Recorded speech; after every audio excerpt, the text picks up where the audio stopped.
The Yankees parted ways with Joe Girardi yesterday.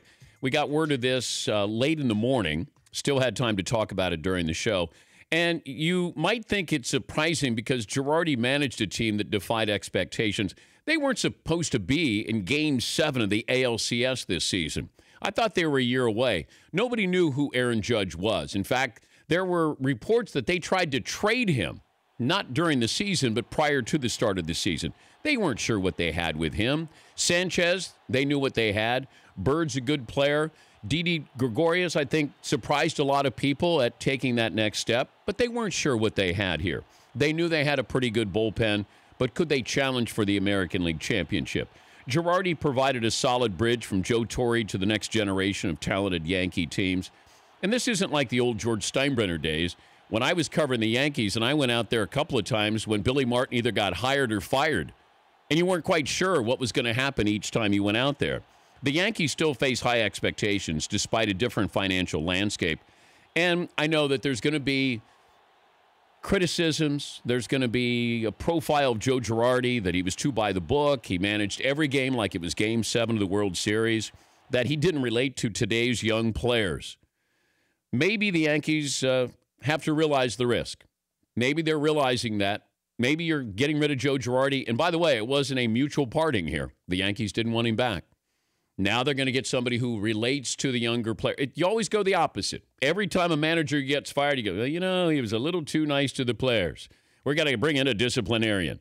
Now you're going to bring in somebody who's going to relate to the young players. Okay, good luck with that. Joe Girardi is as fine a baseball man as you'll find. Now, does it fit into today's game?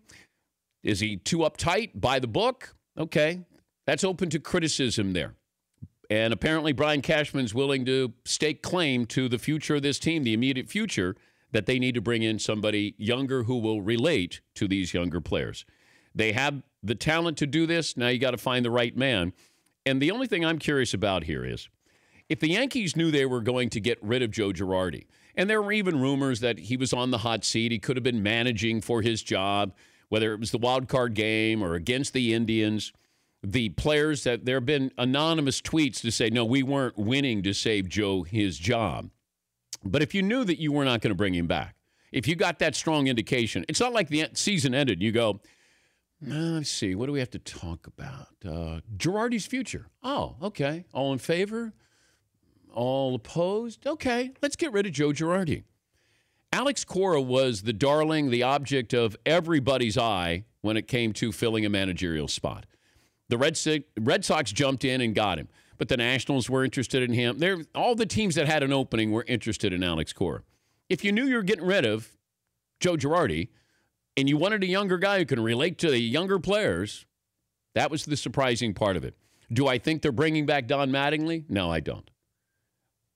Are they going to go with somebody that maybe you're not quite familiar with? Yes, I do. But it's a tough job. The expectation levels will be even higher next year. This year, it was, hey, I don't know, maybe we can make the playoffs. Maybe. Maybe the young talent kind of comes together. Maybe we can do something fun, surprise some people. You're not surprising anybody next year. Next year, the Astros will still be the favorites, but the Yankees will be right there with them, with the Indians. And you would expect the Red Sox to be better next year. So whoever goes in, you're replacing a great man, and I think a great manager. And a guy that probably is not going to get enough credit. You're following Joe Torre. Joe Torre, Hall of Famer. You go to the playoffs 6 out of 10 times. You win a World Series. That's not good enough. And once you saw the criticism of he didn't challenge the foul tip or did the batter get hit, it felt like that's when you realize, Joe's really in trouble here. That was the first time I went, I don't know if Joe's back. And I don't even know if it's his decision. There's an opening in Washington right now. Joe Girardi would be great for the Nationals, in my opinion. I don't know if he wants to manage again right now, but the Nationals, you could do worse than bringing in Joe Girardi. Let's put it that way. But the Yankees are going to find their new man, apparently, and it'll be a younger guy who relates to the kids. And then after this, they'll find somebody who needs to be a disciplinarian because the guy who related to the young kids was probably too close to the kids and too nice to them. For more Dan Patrick Show, tune to Audience Channel 239 on DirecTV or download the Dan Patrick Show app.